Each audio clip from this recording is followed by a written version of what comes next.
some notes there that I had, and I don't know if they're in order, but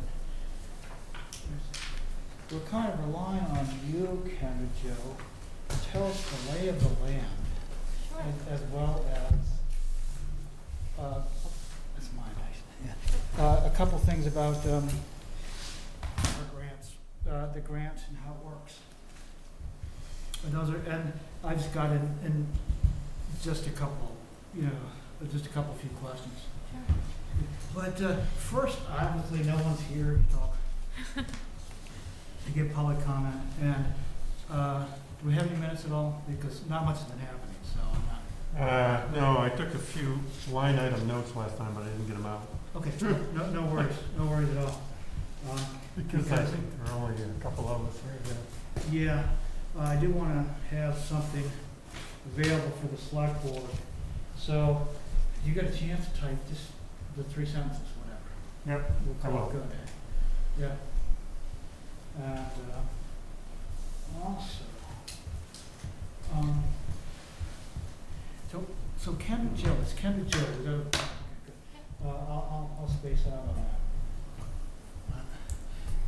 I wanted to go over a couple of things with you, and if you could kind of explain, what Islands it might be doing Sure. in the way of a grant, how that works. I've very roughly started filling out the grant application. Mm-hmm. Yeah, and as most of it is very rough, and a lot of it's incomplete because it's a grant to get a feasibility study, and we're still in the RFP stage, so we haven't got that information. Sure. So. But I guess you'll see the first question is this kind of whole, not moot, getting a grant, applying for a grant through the Island Institute, is that almost a moot point for the Waldo County towns? Because as you know, the county just gave $20,000 to each town. Yep. We're looking at an RFP of 12 or 15, I don't know. Consequently, I don't want, it seems almost as if the Island Institute would be saying, well, they're kind of set. Other people have more need, Right. you know? So I think a couple things. I mean, we could say that, right? Or what we could also say is looking kind of longer term at what you're wanting to do and what your goals are. Mhm. Is there a way for our grant to help offset so that you can further extend the Waldo County funding, right? The Waldo County funding, $20,000, which isn't a lot. It is when you're looking at a feasibility study. It is when you're looking at basic planning. It's not when you're looking at the steps that go beyond that. Right. Right? So I think it's a question of what are your goals, and if the feasibility study is one step in getting to a larger goal where you might need infrastructure funding. I mean, those dollars don't have to be spent until 2024,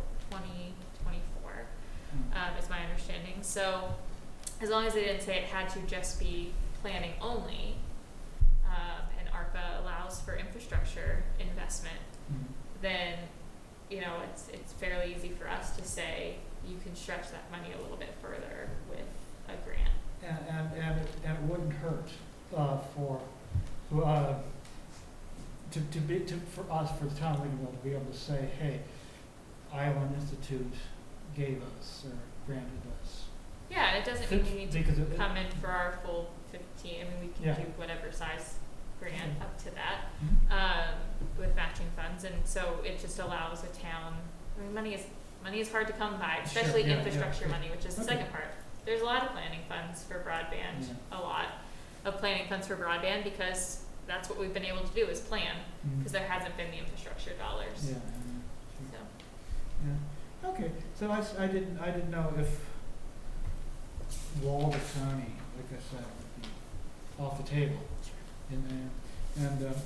Well, do either of you guys want to follow up on that? I wanted to ask, so it's 15,000 is the max, and is that for a single use, or in other words, can we apply for the 15,000 whether we end up using it for the feasibility study or not. So we would ask that you come in with a clear idea of how you're going to use it if along the way things shift, and you didn't fully spend the 15,000 or whatever amount you came in for, but you still had a clear purpose of how you're going to expend it later on. We would review that situation, and we try to be rather flexible, knowing that as long as you're not using the money on something that's completely, you know, all of a sudden it goes towards a road instead of broadband, right?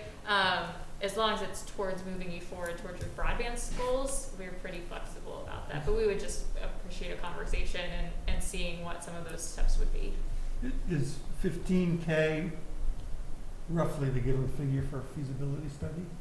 I mean, that's what we throw around as ballpark, is that about right? Somewhere around there. I mean, consultants are fairly different. I've heard, you know, Axiom throw around the like 10,000 per town. Some towns, depending on their committee and how much work they're putting into it, that offsets Mark's efforts, that might be a little less, or their size. I've seen bids closer to the 15 range from Casco Bay Advisors. Mission Broadband, I've seen a little bit higher.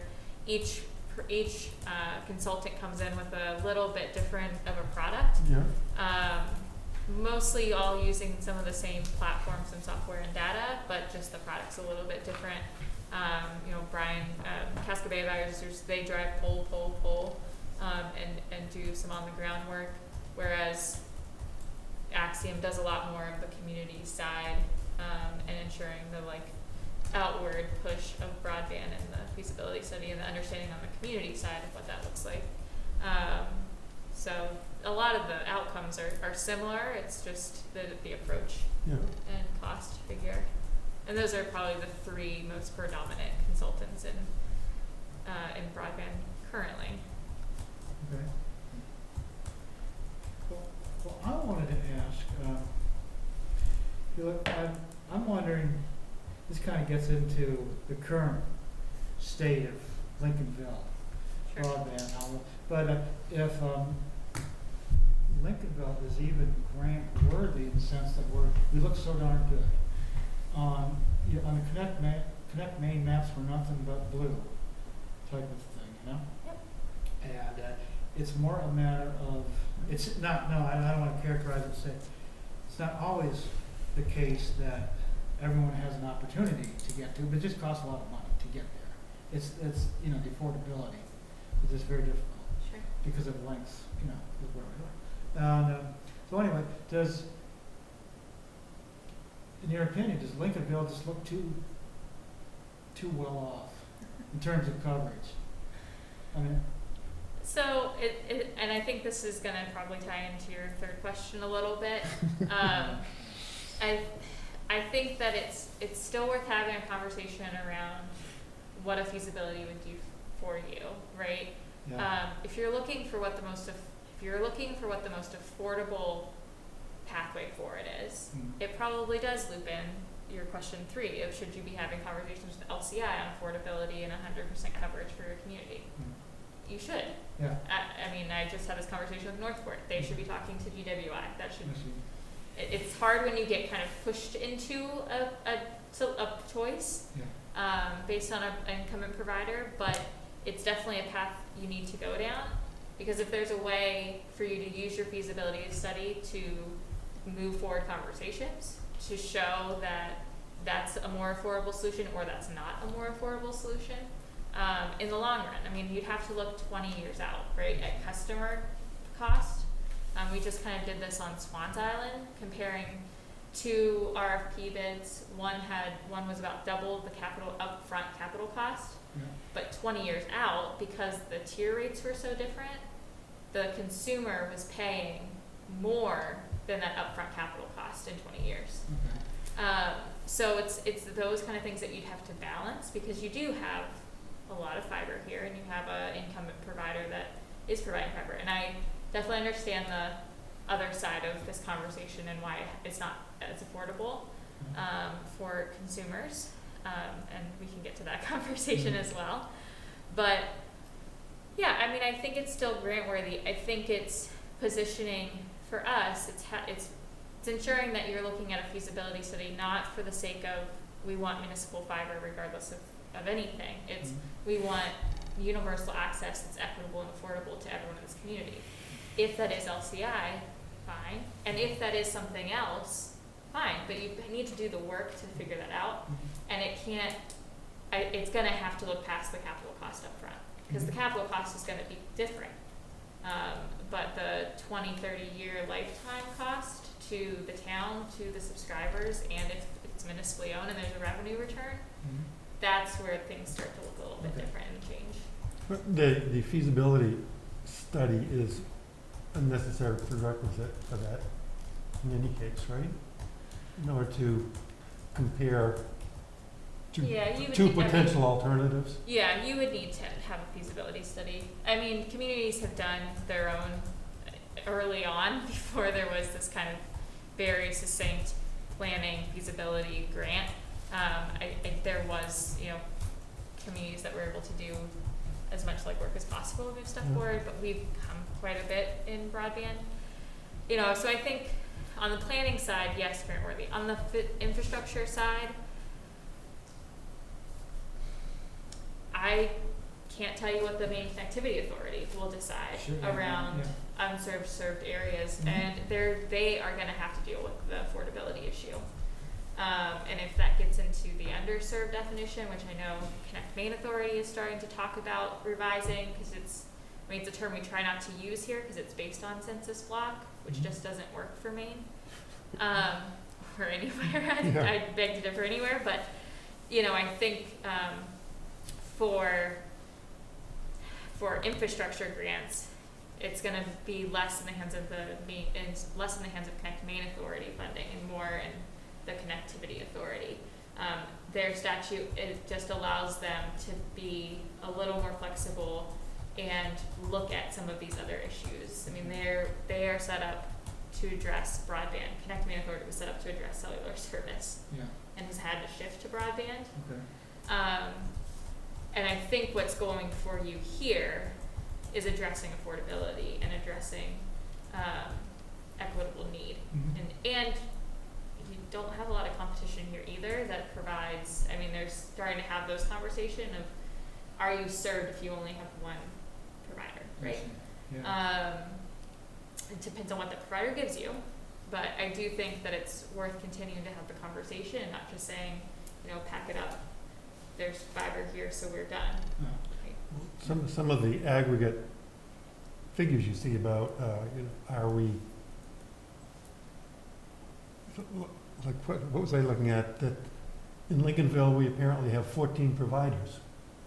It's like, where did they come up with it? And like you said, some of the census-related stuff is so aggregated that it really is worthless. Yeah, and I don't think that Connectivity Authority, and some of this is a little assumption, but I don't think they'll take a step back. Connect Maine Authority does not consider satellite as a served solution, does not consider wireless as a served solution.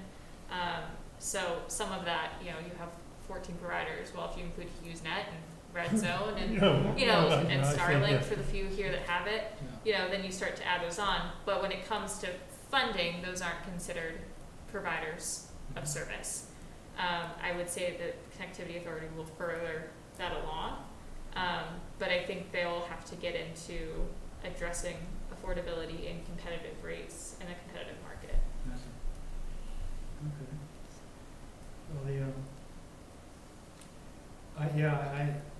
Well, just following up on what Jay said, I know how difficult it is to get the picture out there of what the situation is like on the ground, because I've been sitting in on a few Southwest Waldo broadband meetings. Okay, and they're going over the maps, the metro maps that they have. Very detailed, and trying to get the data which will present the actual picture of what it's like, and it's extremely difficult, I think, just because and I guess they're doing a great job of it. But just about like every household has to do a speed test just about in order to justify it, and so put them in the underserved category.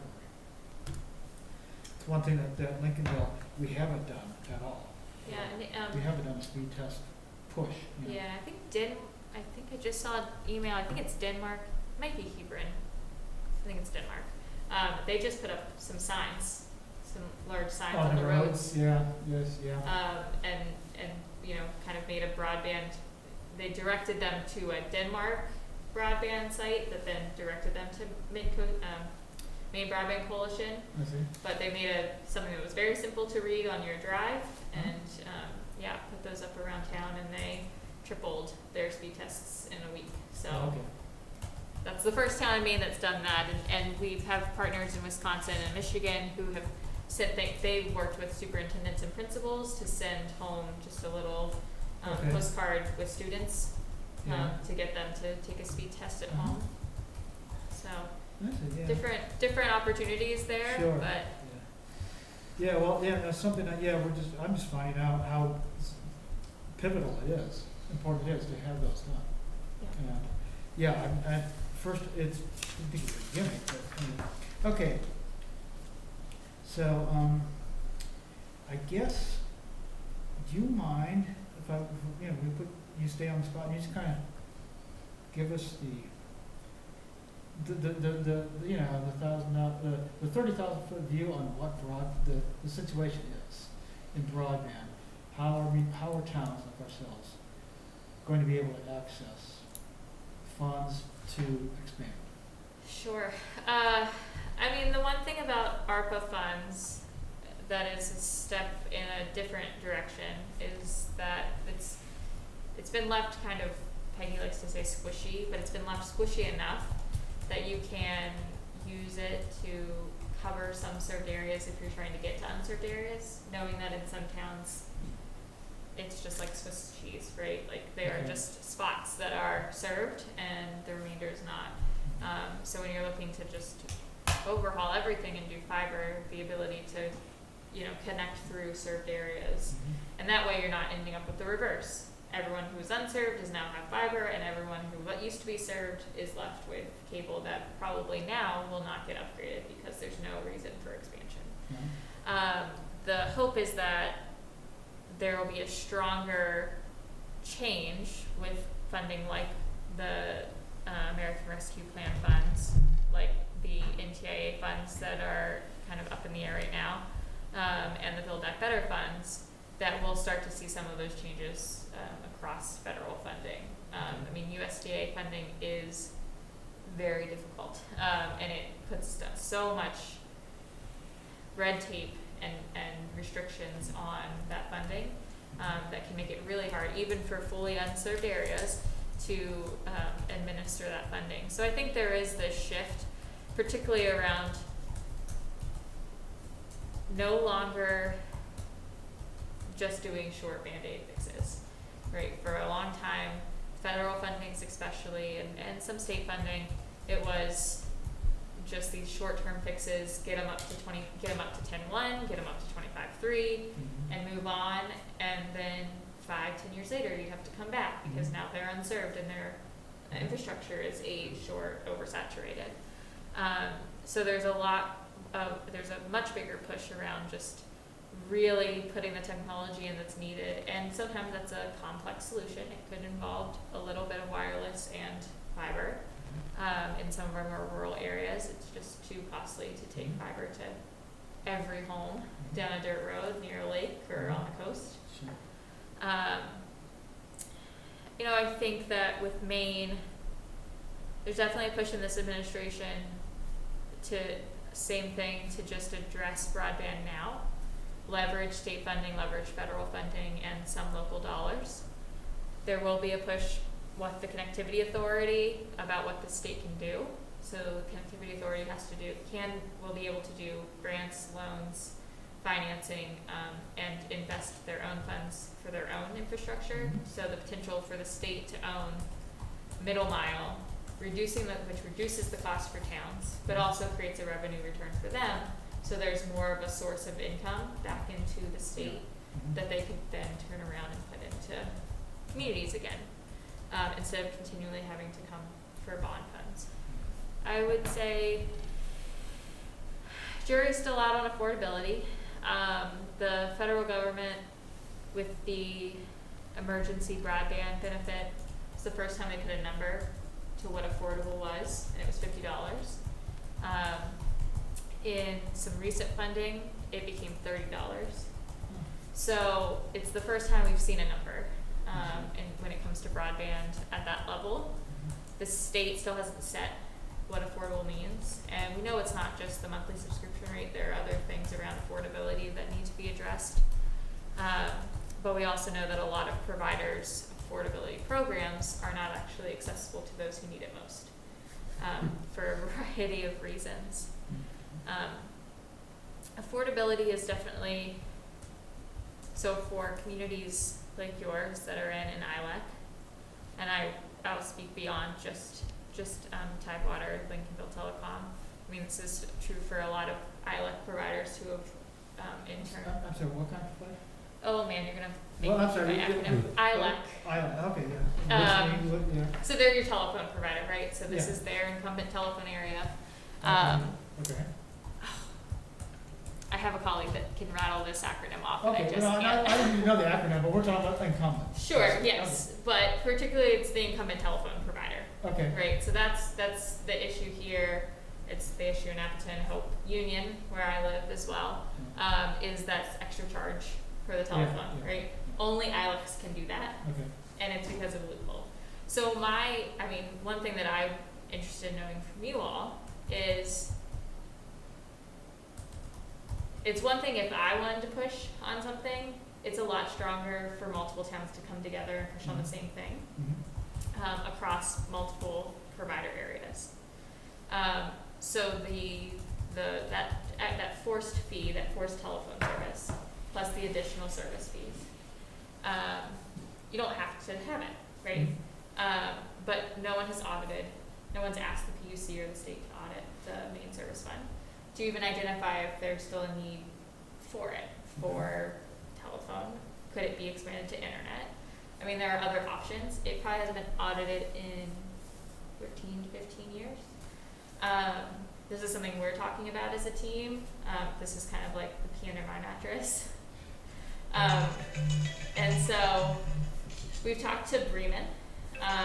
They're having this issue. They're building out full fiber in their community. But it takes a service that should be around $50, and at the end of the day, even for a low service, they're going to have to pay a minimum of $85 when you add all those things in, right? That sounds like Islesboro, which has a $30 a month household cost, but then it seems like you look at the total cost, like you say, it's around $85. And I was trying to figure that out. So Islesboro is separate, so their phone is completely separate. If you want to do GWI, it's not related to bill, phone, right? yeah. It's just So what they ran into is affordability was their biggest issue. Select Board said you need to get monthly payments to $30 to reduce some of the fees and administration costs. That's why they do it one time a year. And they fully went into their project knowing that they would always run a deficit.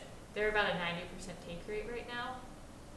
And they don't run as big of a deficit as they used to, right? But they still do run a deficit, so it goes on the tax bill. yeah. So they're including the tax and any municipal funding in that composite cost. You pay $360 in Right. July. Like that's your Flat, but 12 then months. there's also some tax. In your With the property cost. taxes, I see. Okay. there's an additional whatever to make up the cost of administering the system, which I'm not sure what it is per mill rate. So This you've been talking about the telephone aspect. Is that a substantial part of the cost? So looking at Bremen, which would be similar to here, similar to what I would pay Union if I were to switch over to fiber service, you have your base cost for internet, and then you have your additional $20 for the telephone that you would have to take regardless. So that takes you from like $49.95 to $69.95. And then on top of that, you have additional fees. You have a universal service fee, you have a main state service fee, and a couple of other things. And that gets you about to the $85-ish. The issue is that there is no legal reason to have people take phone, that additional 20 and tax fee. It's something that ILEX can do, right? They get subsidy for every person that takes telephone. Well, this may be just anecdotal, but a few years ago I complained about that and said, I don't want the phone. I don't use it. I want. They said, okay, well, you have to keep it, but we won't charge you for it. So I don't know. I said that. So, I mean, one question I have for you all is if multiple towns were to come together to submit letters to the PUC to audit and to draw this more into the light. I mean, it's been brought up a couple of times in a couple of Connect Maine Authority meetings. Jeff Letourneau has brought it up several times that people who have been awarded, some providers that have been awarded grants that are members of the Telephone Association of Maine charge unaffordable rates, and kind of highlighting this.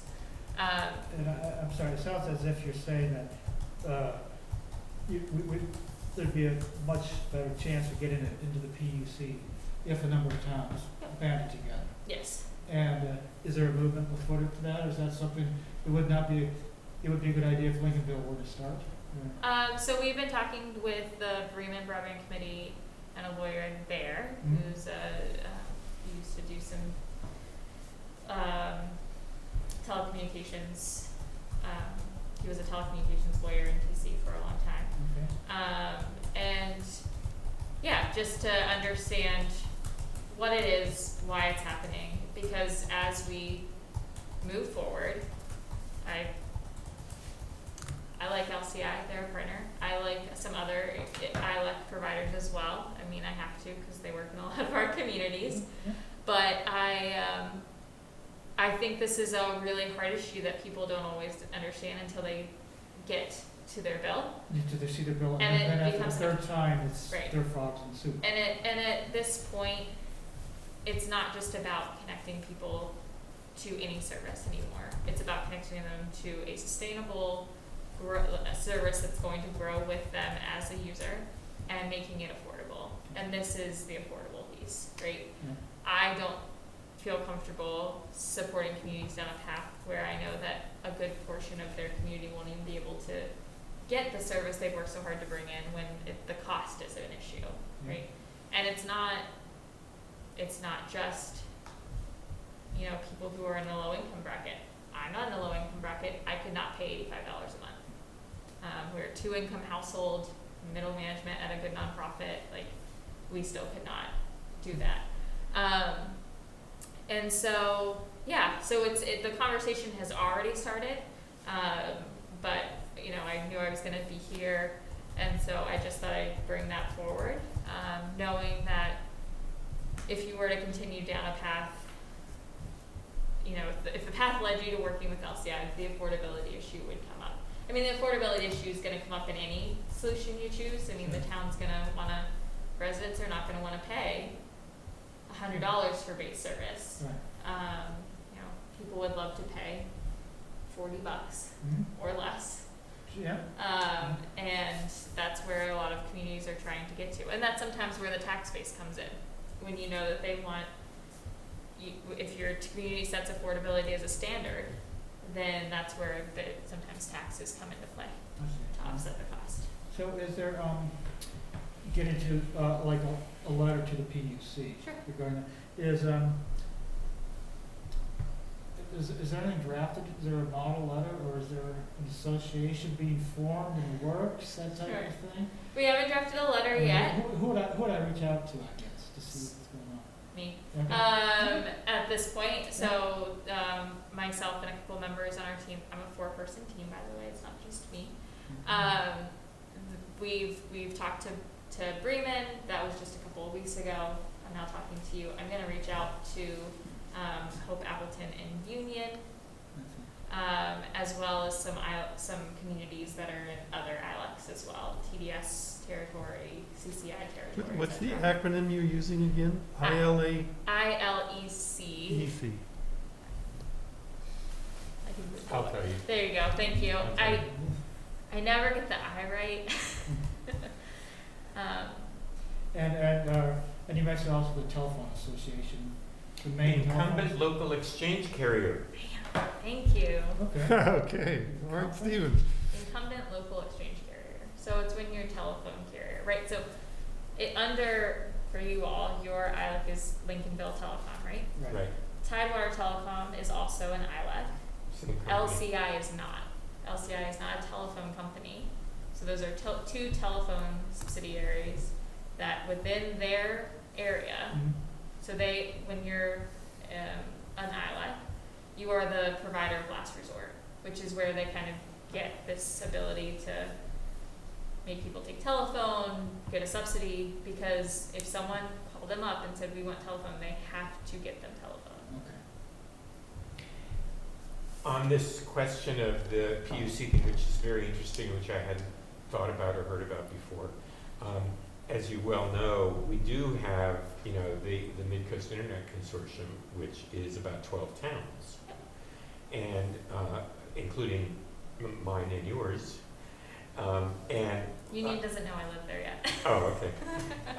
But If they're watching now. okay, but the point is, we have, apart from whether or not any of us are gonna work together in terms of a utility district, we can still do things politically together. Like, for example, we could file a joint letter with the MIC members.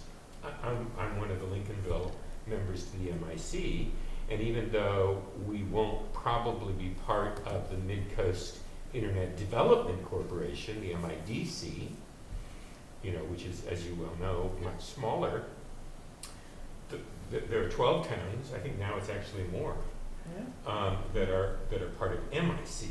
So it could be an MIC activity.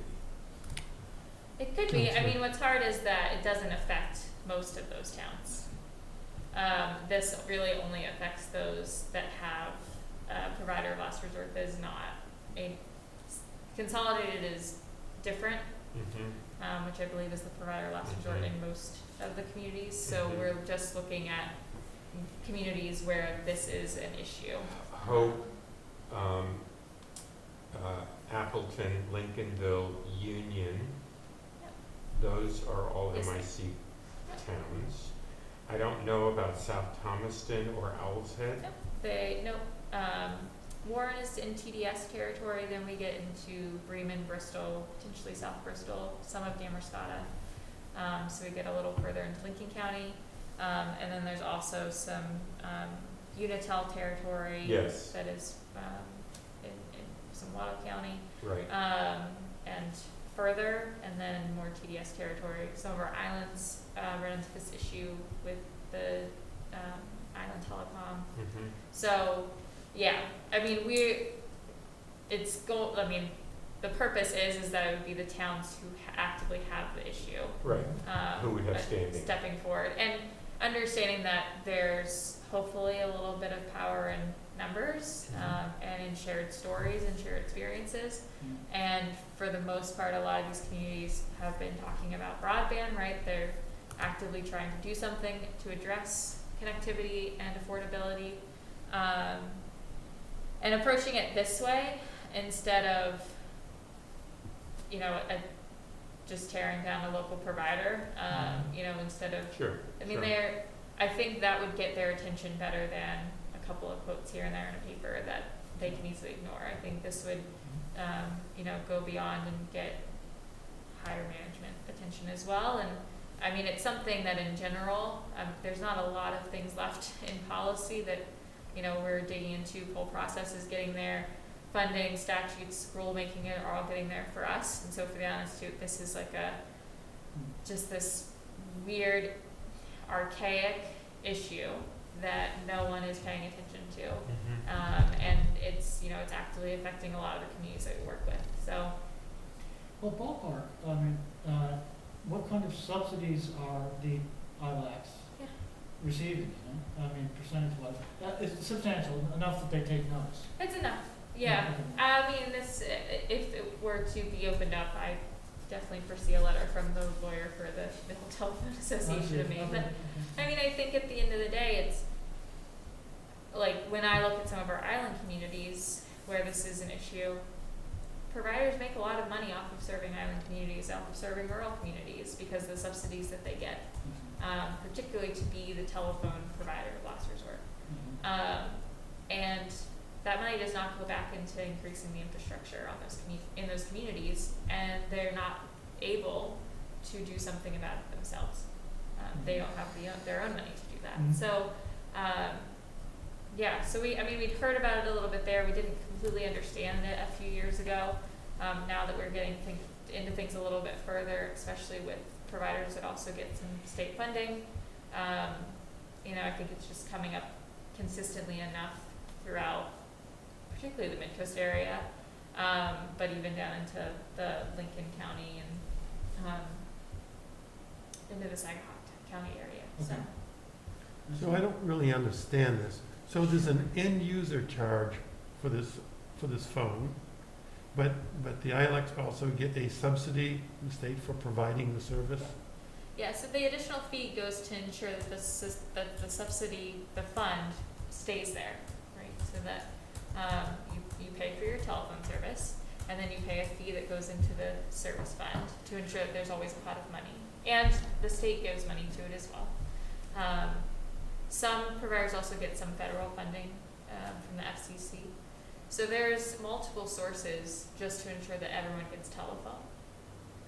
It's the fact that if I wanted to sign up for a service and I wanted internet, I do not need a landline.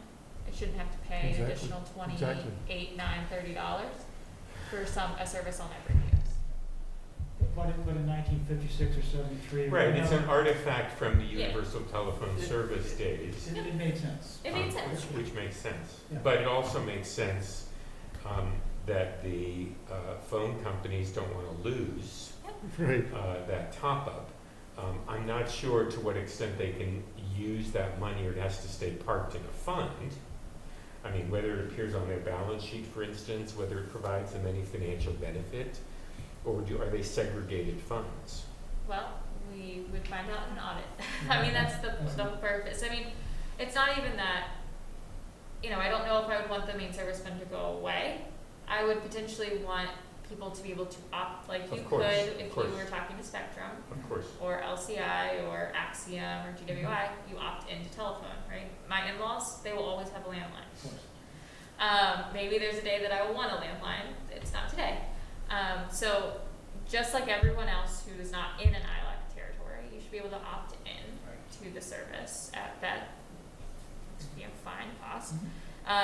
The other thing is now that internet is kind of the telephone of now, you should be able to potentially say, well, if the main service fund could go to making sure that everyone gets internet service, particularly in an ILAC area, right? So that's more of it. It's not that needs to maybe it does need to go away, or maybe it just needs to change, that if you're getting this, if you have this fee, it's to ensure that every person in this area where they are the provider of last resort is also ensuring that if someone calls up, you have to get them internet service. So it's that kind of thing as well.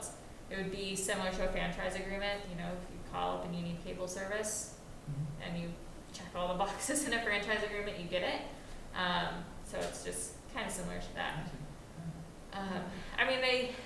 Some of the providers have definitely taken notice of the frustration of consumers, but I don't think that there's been a unified voice enough for them to, I hate to say to care, but to do something about it. And I feel like, it's something that we as an organization feel pretty strongly about. I don't feel comfortable with us ever kind of, leaving the realm of broadband when affordability is still such a big issue. So this is chipping away at one aspect of the affordability. I feel like I'm never talking to you, so I just Yeah, want to make no, sure that- that you're included. I'm sorry. No, that's fine. That's no problem. So this is just chipping away at some part of the total cost of your monthly bill, say, which may or may not be a significant part of it, actually. Around here, if you have to pay $100 a month, then it's almost not noticed that you have a telephone cost, if you do. Well, I mean, I'm looking at my LCI bill right now, my current bill, and I have broadband.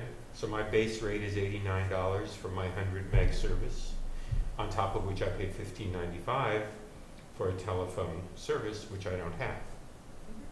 So that's, you know, $16 out of 110, that's, you know, 10, 12, 15% of the total bill. And that's because I have fiber. If I had DSL, it would still be $16 and it would be a larger percentage. So it could be 20% of my bill. Yeah. Right. So it's a little bit, I guess for my question for you all as well is, so you do have quite a bit of fiber with LCI. I know that they wanted to try to finish out this area with grant funding in the last round, but did not seek that. What are there other issues for you all when it comes to, and what are those? Quality of service. Quality of service. There's reliability, I guess.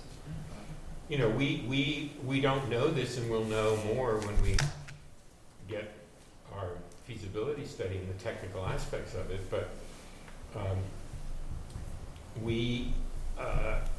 you know, I'm a subscriber to the very best service that they offer. And what's that? Which is 100 down, 20 up. Okay, I didn't think it was symmetrical, so I just wanted to know. It's not symmetrical, nor do I ever get 100 down, 20 up. And I paid $2,500 to go 400 feet down my driveway to get it. So when you look nationally at what my bill looks like compared to the national average, Sure. including for quality of service, I'm in the top 5% cost, and I'm in the bottom 5% quality of service. Okay. So, and of course it's not symmetrical.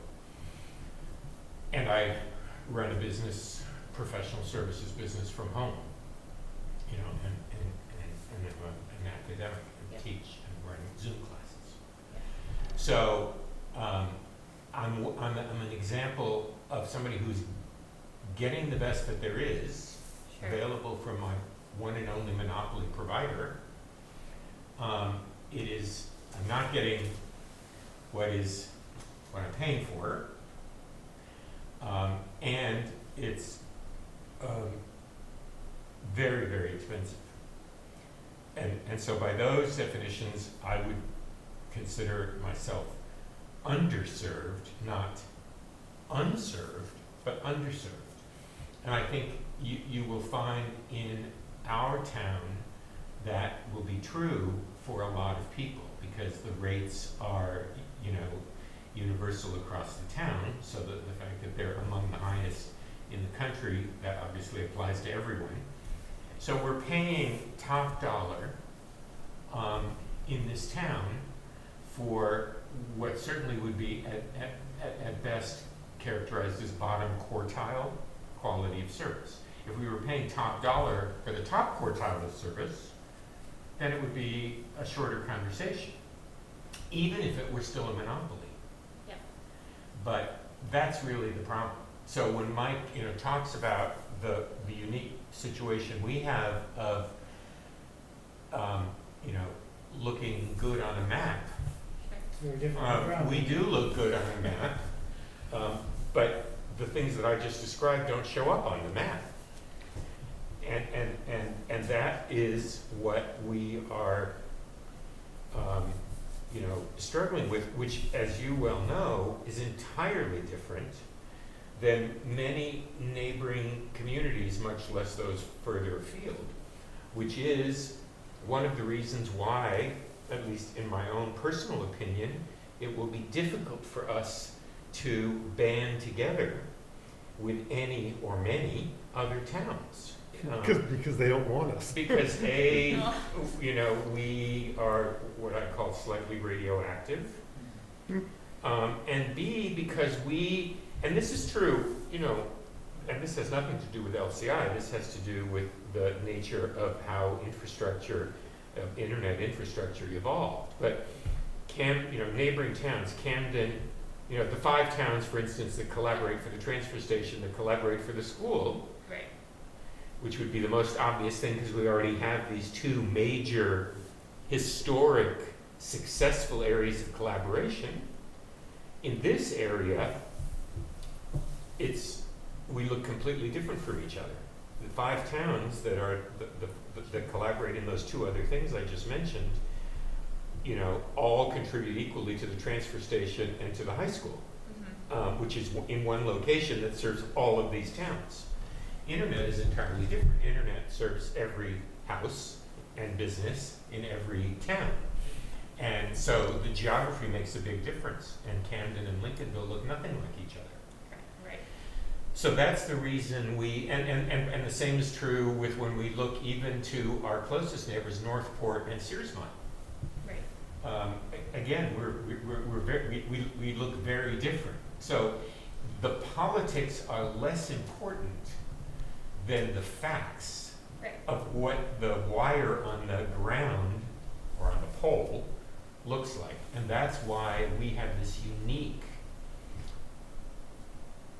you know, situation or problem, and why I think it is going to be so challenging for us to figure out how to solve our underserved as much as unserved problem. And another thing that I think you see is, you see the figure of 85% coverage in Lincolnville.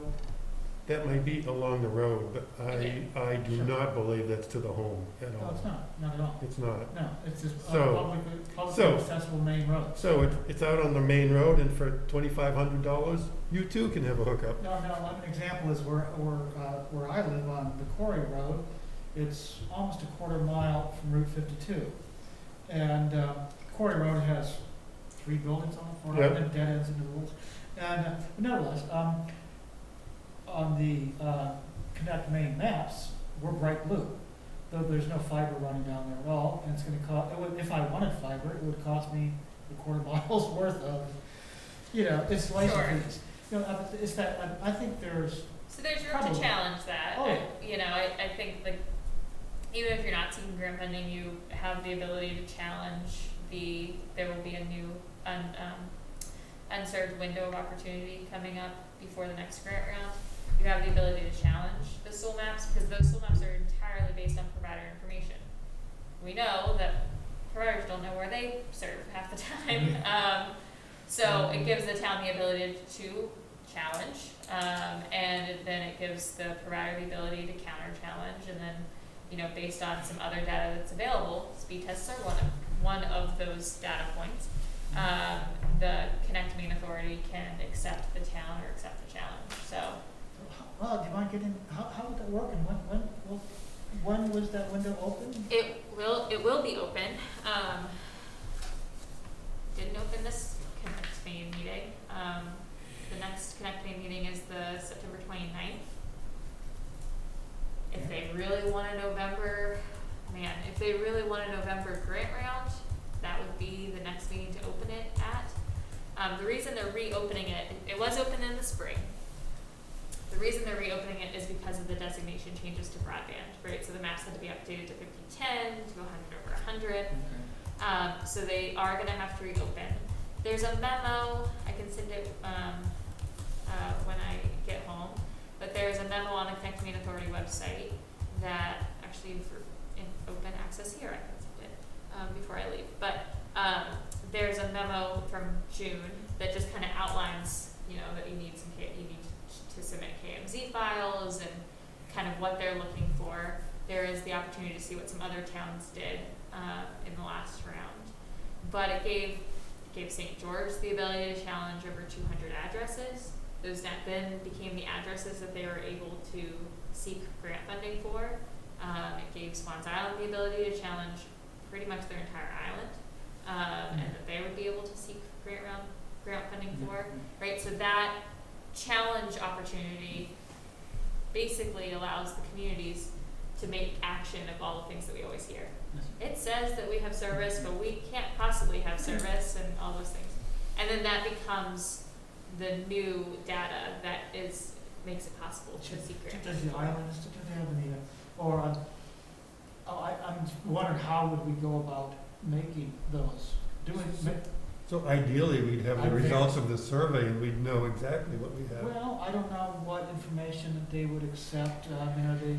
So on their website, where I'm looking at what you just directed us to, I find it, at its June meeting, the Connect Maine Authority discussed and has the next opportunity to request review areas at the same time as it opens the next round of broadband infrastructure grants. Potential applicants would be given 14 days to propose project areas. In the meantime, Connect Maine welcomes any data on broadband availability in Maine to improve its mapping, which can be submitted by email to connectmaine@maine.gov with the subject heading broadband data. More detail, including acceptable data, is contained at this link. And when you go to the link, it gives you details. Yeah. It should be a one-page memo. It's a one-page from memo, June 23rd. Yes. Yep. Okay. It does allow you, if areas for a proposed project aren't identified as unserved in the above sources, there's an opportunity to review such areas, and then it gives you a choice of options. And one of the things that you said earlier in the meeting, which I think all three of us probably noted, was wherever it was in Bremen or Denmark, where you said that they had this public campaign and posted Denmark. some signs to direct people to the broadband, Maine Broadband Coalition speed test, which I always tell people to do, which I do myself very regularly, which is how I know whether I'm getting what I'm paying for, which is of course free, and which by definition, every time anybody clicks on it, it records the result at that IP address. So that is one relatively simple thing that we could do. Sure. That is a citizens activist kind of thing. I mean, how hard is it to come up with 10 or 15 road signs that we can put in a few strategic places around town? We did do in the first iteration of our broadband committee. We're 2.0. There was a 1.0.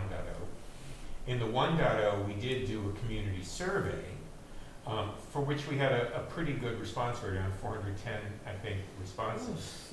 30% more or less? 35%? Which we did using, the what's it called, when you put it into everybody's mailbox, the post office has that service.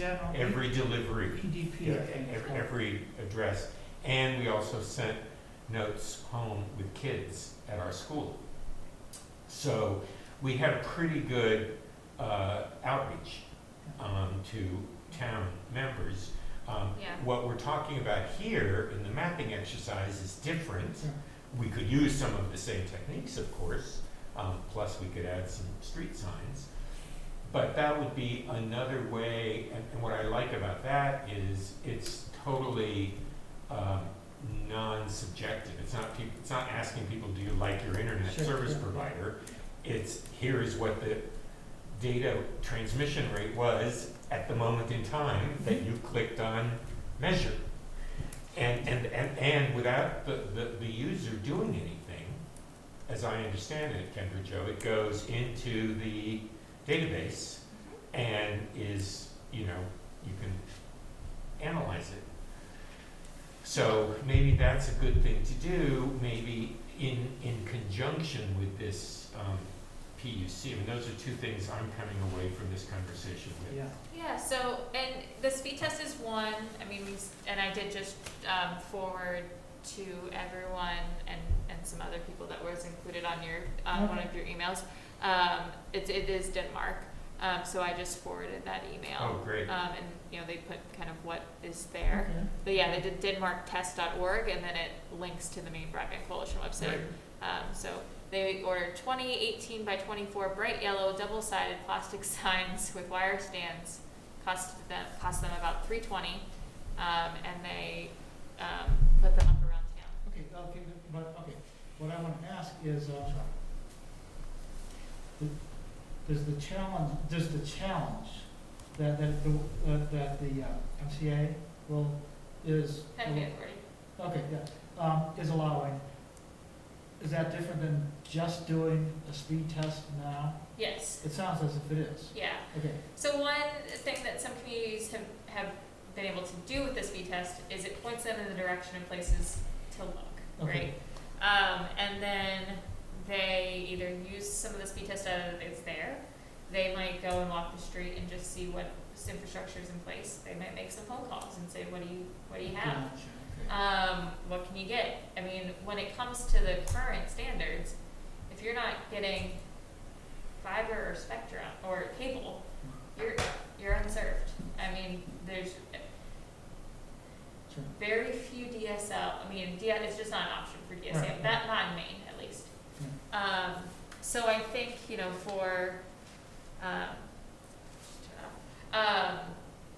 it makes the conversation a little bit easier now that change has happened. It gives them places to look. What I will say is that because it allows the town to challenge the provider, those advertised speed provider maps, it's the sole map that's on Connecting Authority website. It gives the town the opportunity to challenge. It also opens the door for the provider to challenge. If they don't challenge, Connect Me accepts the town, right? If they do challenge, then the Connect Me has to look at the data and decide. And then that holds. That map is the map that they base grant funding on. They do also look at other sources of data, survey responses that communities submit with their grants, the speed test data, that map, the FCC maps. So there are multiple sources of data that they look at, but their sole map is the one that gives them the most direction. Now, it sounds as if that's pretty much what Southwest Waldo is doing right now. I don't know if they're doing a formal challenge, but Trying to get them to. oh, okay. I mean, there's not too much that they have to, there's not a whole lot that they have to challenge. They are well, that's true. That's true. They're not. Palermo is the only one that has spectrum, right? Well, So there's not a lot of blue out there's no. They're a big DSL black hole. We know that that's for true. them. Yeah, It's yeah. why it makes sense. I mean, Palermo's in there, and Palermo doesn't have a ton of spectrum by any means, but they make sense working together because they have a similar Right. connectivity landscape, there. Yeah. right? Which is why it makes sense for them not to want to work with us, Oh, because we really would dilute the wine. Yeah, and I also, and no offense to large regional, but I've told them just focus on the towns you have and move something forward. Sure. And if at some point you want to add, because they could keep going. There's more DSL territory. Of course. If they wanted to keep going, add some more towns. Sure. But I think that can get distracting sometimes and allow people to put off when this is the time to make action. Well, so may I? Of course. So, do you, and this is, completely just subjective opinion, but do you agree that Lincolnville, given our unique condition, should in fact presume that we have to go it alone?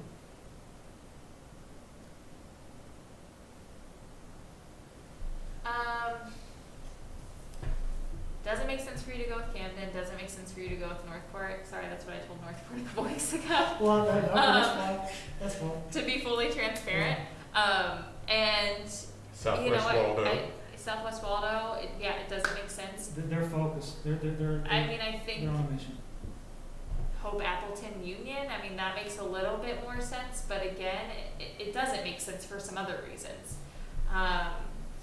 So I think you might have to go it alone, and it's not that singular communities are a thing of the past, but on the mainland, a lot of the most over the last 6 years, a lot of the most promising broadband action that's occurred has been on islands, Sure. where they have to go it alone. Of course. On the mainland, it gives us the opportunity to group towns together, like the Southwest Waldo group, because they all look the same when it comes to connectivity. And also when it comes to rurality, for the most part, they look pretty similar on a lot of fronts. There are issues of the political will. They don't all work together. I mean, it can get hard when you're trying to start working together and get to money conversations for towns that they don't have a transfer station or a school together, and they don't have money conversations historically. So yeah, I mean, it does make some sense. We seem to be in a group that's characterized by being served by LCI, which is not just Lincolnville, but predominantly Lincolnville. Well, Hope, Lincolnville Hope. Appleton will be fully served by LCI after. Yeah, they're so soon. that LCI sort of defines our group, our problem. Yeah, I mean, just like other incumbents define other communities. Sure. I mean, I think we're getting to an interesting spot in broadband. It's always been about no service, and now it's starting to get it to be about affordable service or acceptable multiple service. providers. And we still have a huge issue made of no service, Sure. but for communities that do have some service or what might be deemed adequate service, we're starting to shift the focus of, yes, but they only have one option, so they can charge whatever they want. Usually the one option and the affordability go hand in hand, right? There's no market competition Of course. to drive costs down. So it's an interest, I think over the last, honestly, year and a half, the Midcoast group is definitely one of those. It's hard to have the conversation because looking statewide, it's an area of multiple providers and multiple service levels. Sure. However, it's also there is fiber, but there are a lot of places where it's archaic cable that's dying out, and this is Maine. People do not want to upgrade their infrastructure. I think we should point out that Mike is served by DSL, right? I'm sorry? You Yes, have DSL? yes. Yeah, I had this conversation earlier. Which works fine for my wife now. Even though but- your road shows on the map as blue. Oh, geez, I'm 100 over 100 on the map. Yeah, I mean, you could easily challenge your road, and that would become a grant fundable I see. road, right? I'm just curious. I know what everyone at this table is thinking when it comes to broadband for the most part. Your town as a whole, or even your select board. I mean, what do those conversations Well, I can speak, look like? well, I can't speak for, I'm on the select board, I can't speak for the select board. The Sure. select board has initiated this process and stated, endorsed the goals of MIDC, those Yeah. lofty goals of Yeah. universal access, more or less, as well as in charging this committee. And the previous committee has stated that they wanted universal 100 over 100, affordable to all homes. Did they define what affordable was? No. Okay. No, there's no numbers there whatsoever. So 100 over 100 Yes, to all homes yes. affordable. Yeah, I've got a copy of the charge with that information. I can get that to you if you like. Is this the guiding principles for Midcoast? No, not the same. No. No, Okay. not the same. No, this was just in. This is It's what the this charge- is Lincolnville your Broadband Committee. charge. Yeah, Okay. the charge for this committee. That's pretty good compared to the charges I hear from other committees. So, it would be helpful to understand, and maybe it's up to this committee to define, based on some surveying, what Mhm. affordable in this community Right. looks like. It's usually a typical survey question. Sure. It's not what are you it's not what would you like to pay, because people would say nothing. But it's typically asked as, what's the maximum Right. you can budget for your communications.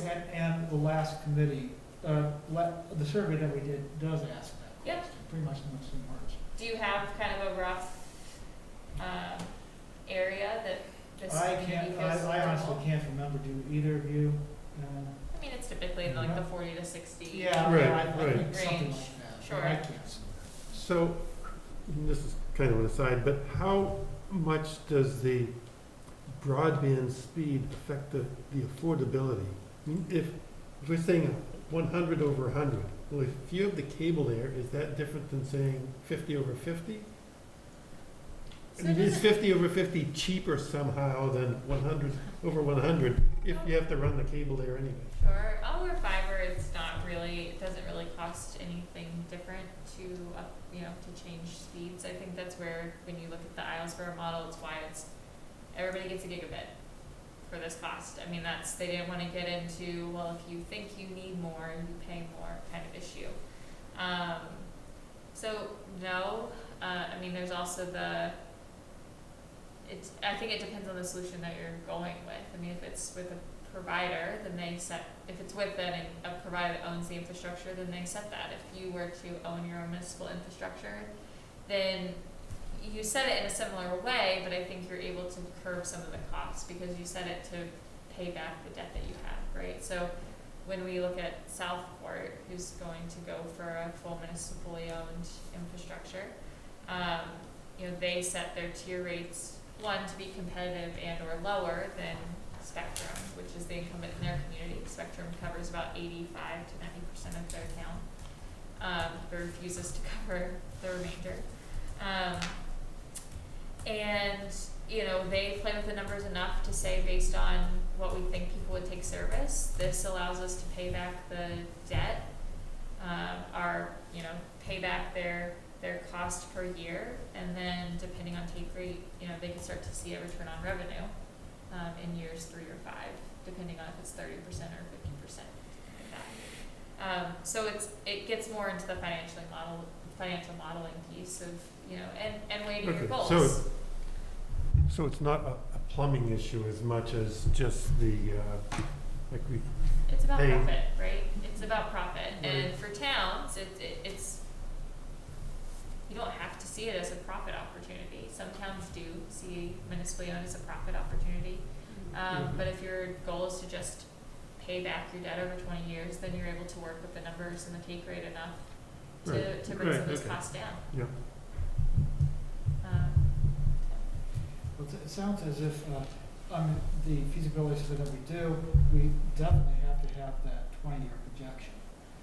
Oh, yeah. In there, Oh, yeah. And actually, language, we don't have that language in there right now, so we've got to get it in there. Yeah, that's a very good point, Mike. Yeah. And I think just based on, and it could just be based on, current market standards for different tier rates. And that's, I mean, I think the other thing that's hard here, I don't really understand, and this is easily a conversation I can have with LCI of why they don't provide symmetrical service. Does it cost anything to do that? Well, yeah, you could have a conversation. We had a brief conversation, the Board of Select Board did, with LCI. And as I remember, we asked them that question, and they said it was an engineering problem. Or they needed to re-engineer, to fix things, to get it up to speed. That's a pun. But just get their engineering. They weren't there yet. It's the only fiber that I know that's not. But well, see, but that does lead to speculation. There's a rumor going around town. I love a good town rumor. No, I know. So it's all speculation. Everybody out there watching, that the fiber itself that they have does not support that. 122 versus 244. Yeah. But we don't know because that's their fiber. So And that's going to be very hard to find out Yeah. in a feasibility study, although we are going to ask our consultant right, exactly. if they can. But So what is it versus 244? 122 versus 244 relates to the actual physical Numbers. of strands. Right, strands in the, right. Right.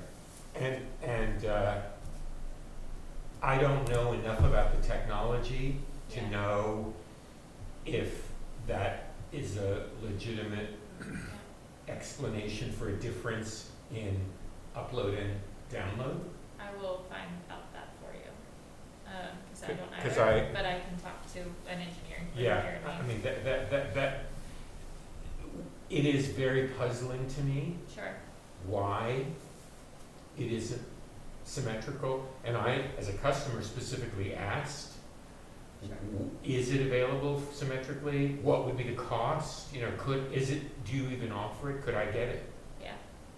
and it wasn't on offer, it Yeah. wasn't available. Do you know that if you have, do you have fiber all the way into your home, or do you Yes. have fiber to your home and copper in, or in coaxium? Now I have it all the way through my home because I just redid my home, Okay.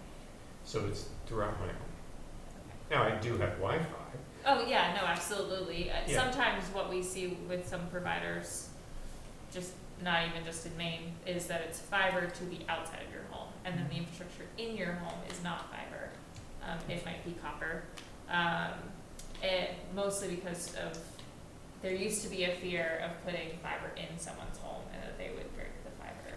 Yeah, that's what I have. I have copper in the home and. In the home, fiber to the outside.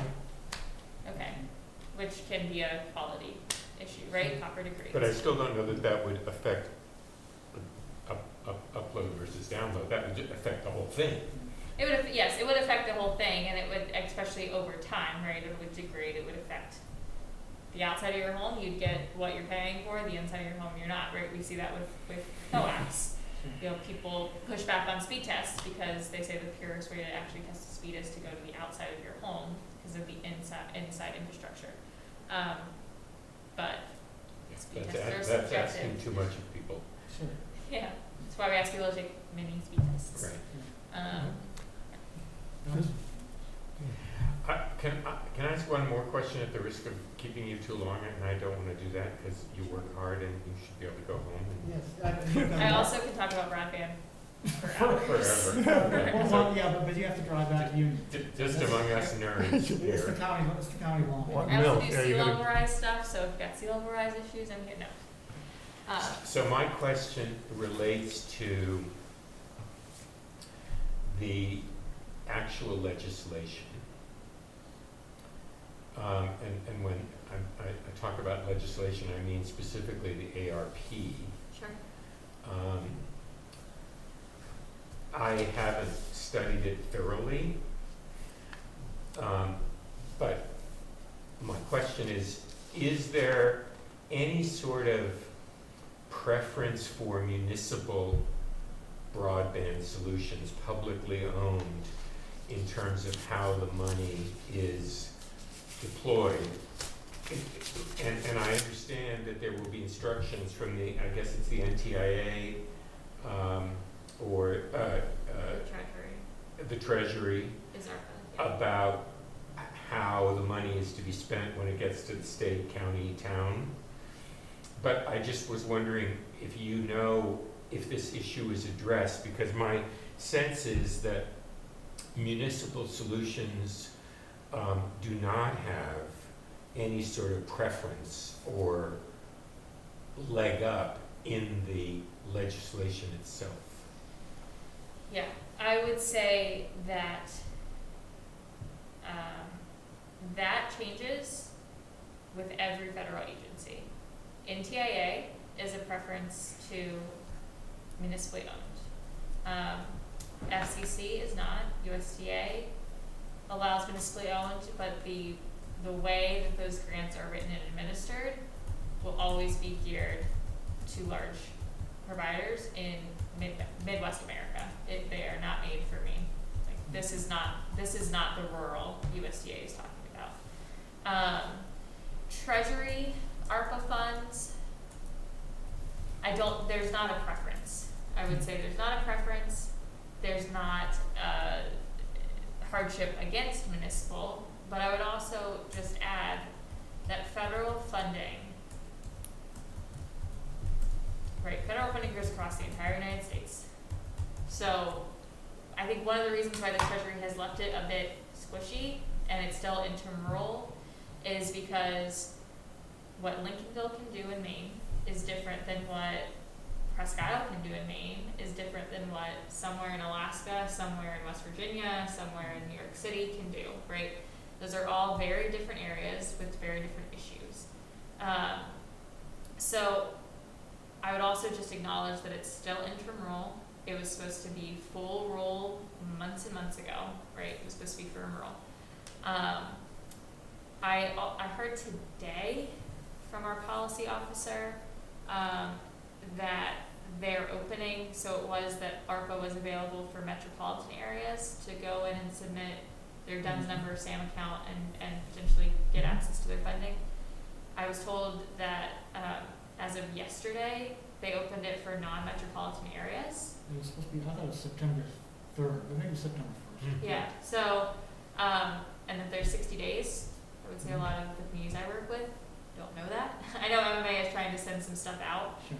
I would say if your town hasn't figured out what their DUNS number and their Yeah, SAM account no, is, yeah, get on it. we're up on that. Yeah, Great. yeah. It can be a hardship in some of the areas in Maine just because they share zip codes, or they've never sought federal funding to get a DUNS number, or the Yeah. SAM account. The SAM.gov website just changed in the last year. So there are some issues, and it takes No, a couple weeks. we're counting on town staff, town administrator to make sure that happens. You're also a town with some capacity. That's right. You're also a town with some capacity. I Yeah. wouldn't say a lot, but some. Yeah, but the amount of money that we're gonna have at the town level is a drop in the Yeah, bucket. it's small. Compared, and it's certainly not gonna be material to do the build that we have to do here, Correct. compared to both the county and the state. Yeah. So I'm especially interested in whether there's a directive for county and state that favors or disfavors municipal efforts. I would not say disfavors. I would say that it's a little in how you read it. It doesn't disfavor municipally owned, but it definitely doesn't. Whereas NTIA's recent grant, sorry, I'm just fogging up all of a sudden.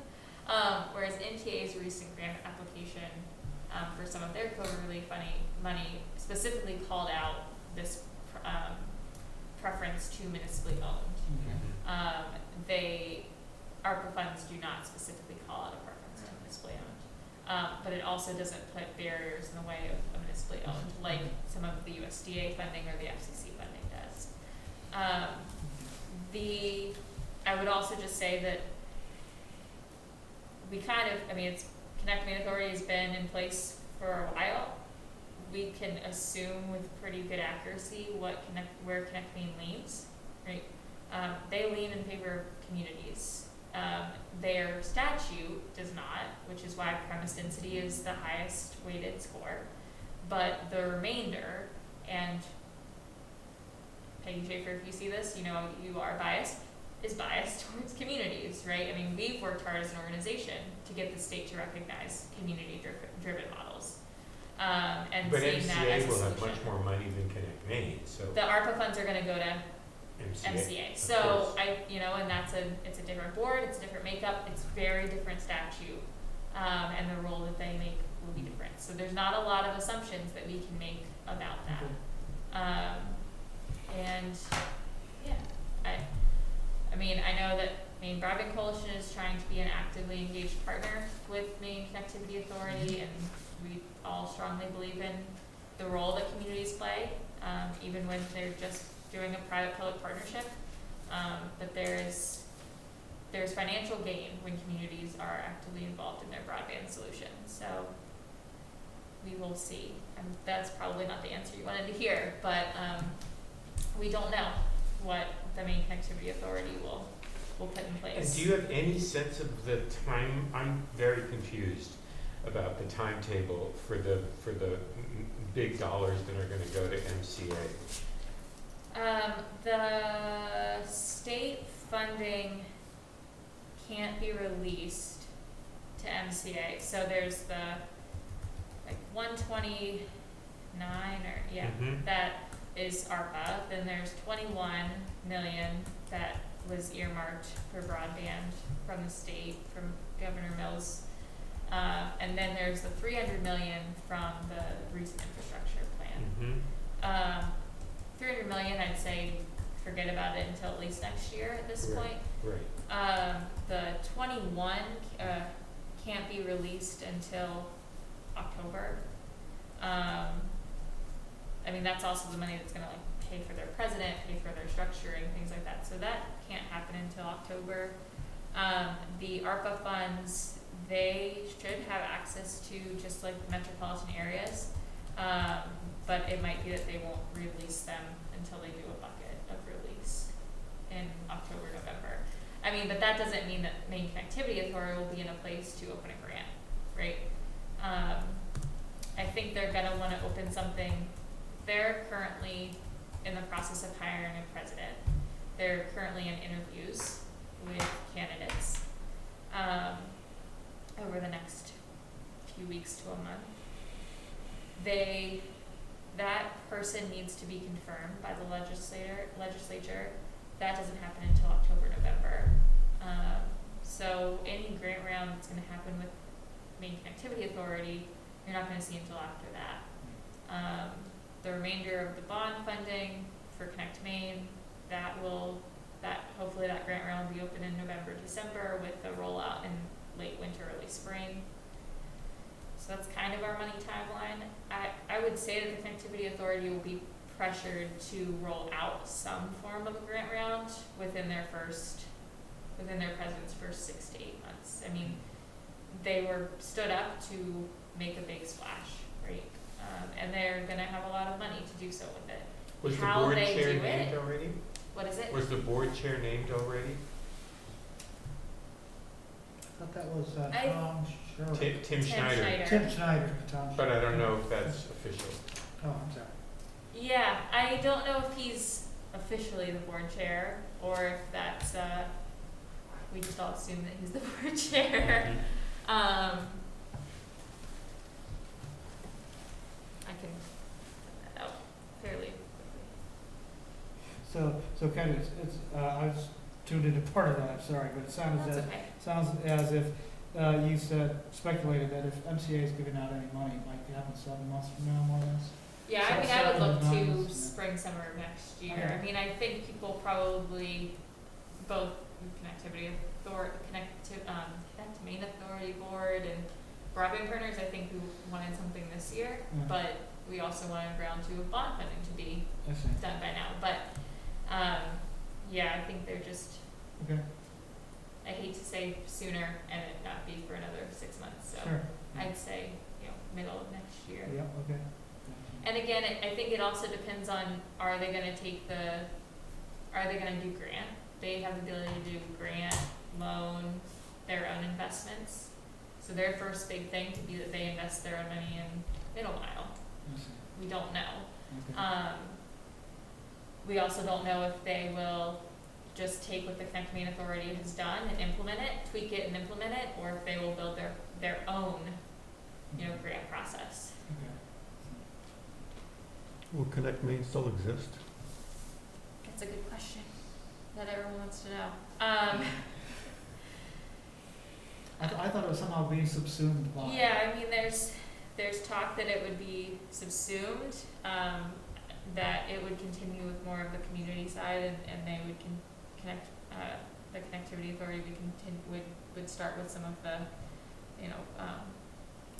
investing Mhm. and financing side. There's also the discussion of just the staff moving over. The board, I doubt would move over. I mean, I think that would be really undermining for a board to be over a board, right? So I think there are just some logistics and structure, that they haven't sorted out. Peggy doesn't know, my colleague Nick, who's the chair of that board, Mhm. doesn't know. I mean, there's assumptions that people can make or wishes that they could have, but right now I don't think we know. So, Well, Kendra, you do have a drive back, and it's getting darker sooner, so I don't want to keep you. But what I'd like to talk with you about is, it sounds as if there are a couple things. See, right now, let me backtrack. Our focus is on getting this RFP in. okay. And extending our life. extending our life, and both of which are on the next select board agenda. So Your committee has a, it's Okay. the end of September, more or less. And so we're putting out an RFP and asking for resuscitation so we can interview the people. absolutely. But at the same time, so anyway, that's the number one thing on our plates right now. We gotta get that thing out, and we gotta interview people. But the two things that you mentioned, I'd like to be able to work with the Allen Institute on and that is the ILAC. Yeah. Yeah, I think what we, Joint PUC Mhm. initiative, I don't know how Sure. it's gonna be called, but, and as well as challenges, and, just like to see how that works and how we can make that happen. yeah, so I mean, I'd say challenges are probably the first thing. What our kind of tentative plan is just to have a couple of casual conversations with some towns, gather interest. If this is a issue, you know, we don't wanna blow something out of proportion that Yeah. towns aren't But talking or feeling about. Yeah, And then we would probably hold a meeting okay. of town representatives together. So, It sounds like a necessary first step ladder run that each town, at least we have to do, to address the affordability yeah, issue, and accuracy, you know, so. We'd love to be able to do that, and I don't know what you'd need from us to get that going, but we'd love to be, I think just stay tuned. Yeah, so I think on our plate is a team member, Krista Thorpe, and she lives in Bremen. You know, we've got our towns that we're kind of going to start talking to, and then I think we'll pull a convening, probably virtual at this point, together just to talk through it and understand and gauge everyone's interest, and then draft a letter, and it'll either be, you know, and what we'll probably do is draft a letter and everyone will sign on to it, but we've already had confirmed from this lawyer that he's willing to kind of work on, you know, that letter and making sure that it covers what we're looking for it to cover, and probably have a couple of letters of supports from individual towns, just kind of stating the case, and what it really means. Like, I mean, for some it's $20-30, and that could go farther in another way, for them financially. So, yeah. Well, and if, and the whole issue of challenging, I mean, we've got to ensure our continued survival as well as get this RFP out. But we'd also like to be involved in that. And so if you know of any organized way that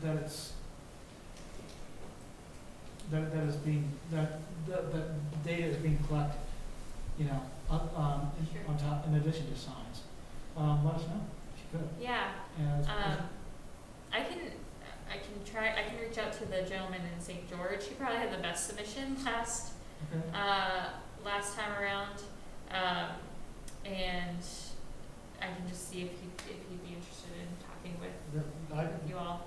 Well, if you don't mind doing that, we'd love it. That's great. That's what I'm looking for. And so, you already said, but when is the deadline, or when is that window, the challenge? Yeah, they haven't opened the window yet. I mean, the hope is because of the time frames of, you know, the provider needs a set amount of time, the community needs a set amount of time. Then if they're looking at a November grant round, and this has to be done before it, then this end of September meeting is pretty much the last meeting that they can put it off to. Okay. Well, it's probably a deadline we can't make realistically. Right. But I assume there's going to be another opportunity.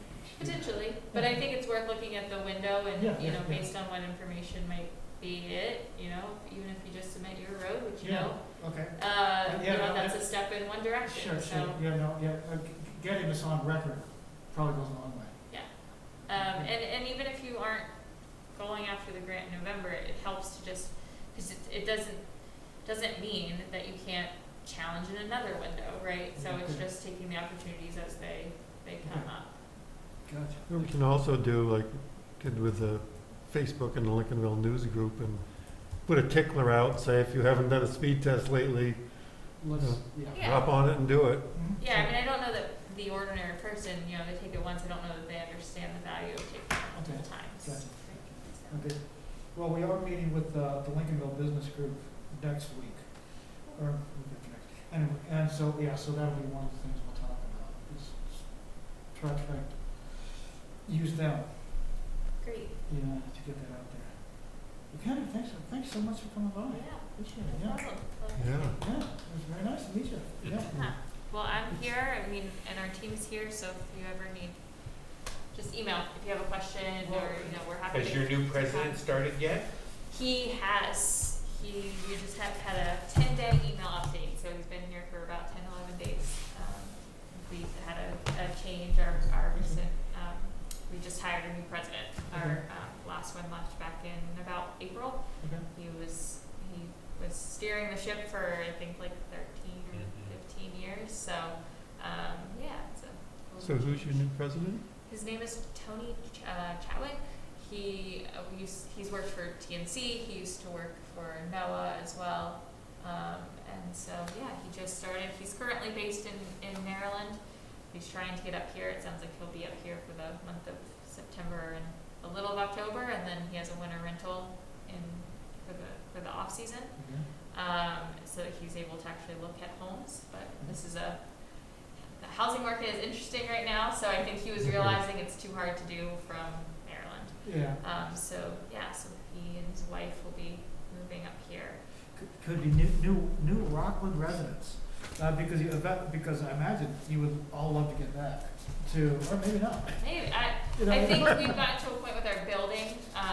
We've outgrown our building in general. Yeah, so I think we've gotten to a point with the building that we don't all need our own very large cubicle space. We need more singular meeting space. I see, yeah. So they definitely have some blueprints for redesigning a couple of the floors that we work on, just in this time where, people aren't going to feel comfortable coming back in the way we used to work.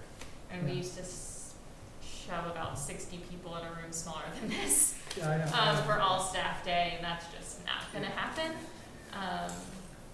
But yeah, and it's nice, and we're all kind of spread out, and we have people up into the Blue Hill area. We have some who live down in Portland.